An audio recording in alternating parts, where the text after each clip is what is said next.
Welcome to my channel. So this is a compost update, and I was not able to keep this pile fully wet because we had a hose burst about a month ago, and so all I could do is turn the pile until I got a new hose, which I've recently purchased. It's always good to get quality equipment, not poor low quality equipment. As far as this pile is concerned, I would consider it a failure as far as a Berkeley pile. But if I wanted to make a worm farm, I would say it's a success. It's definitely composting, and it's effectively composting. I have no problem with that. But some of the materials, like these pieces of cardboard, are not breaking down as quickly as I would have liked because I couldn't keep it wet. Some of these sticks are not breaking down very quickly. I don't anticipate them to, but there's actually grasses that I've ripped out of yards, and instead of killing those grasses, it's growing them. So I'd consider that a minor setback or a minor failure because the pile's just not getting hot. You can see this is one of the grasses right here that's actually growing. It's like, thank you very much for the yummy compost. And it's growing in the pile instead of being terminated. If I wanted to make a worm farm, I'd say this was a resounding success. If I wanted to create organic material that was definitely usable inside of a yard to fill pathways and things, I'd say this is a resounding success. If I was to say that I killed all the weeds in it, I would say that's a failure. Overall, I would definitely use this product, and I will use this product and not have any complaints about it. But this is 2 months into a process of creating this pile, and overall I'd say it's a success, but for my target, which was a Berkeley pile, I'd say it's a failure.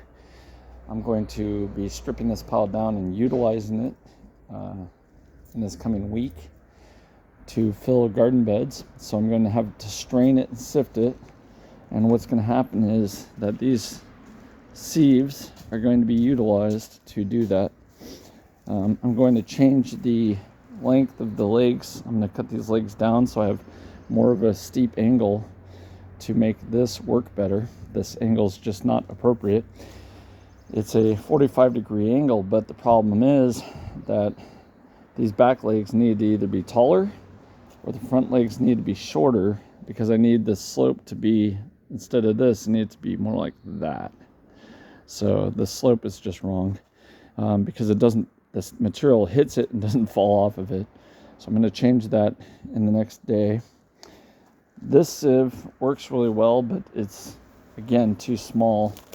It has 1/4-inch hardware cloth on the top, and it has lath mesh metal underneath.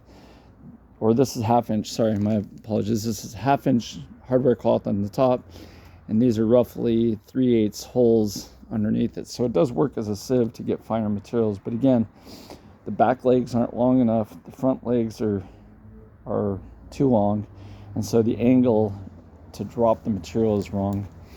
I need more than a regular 45-degree angle. I need a slope that's not like this, but slightly higher. I need something closer to 70 degrees for a drop.